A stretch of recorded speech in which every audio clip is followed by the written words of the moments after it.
ঢুকে গেছে।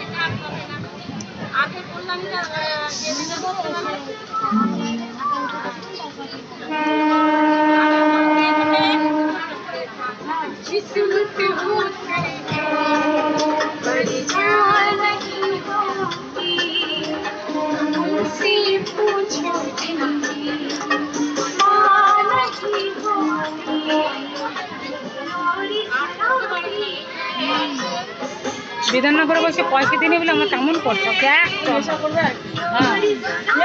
জানি কাজ করতে পারে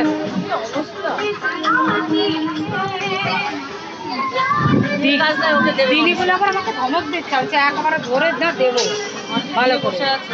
ওখানে একটা ছেলে বলে কি তুমি জানিস কে তোকে ধরে তুলে নিয়ে চলে যাবে কিন্তু বলে আসুক তো আমি দেখবি এদের মুখের সামনে পারা যায় না।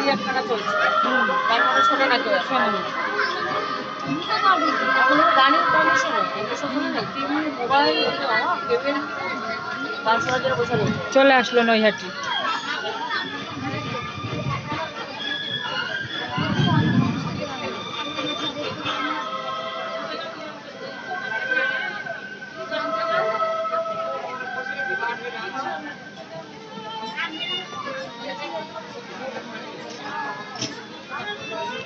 আর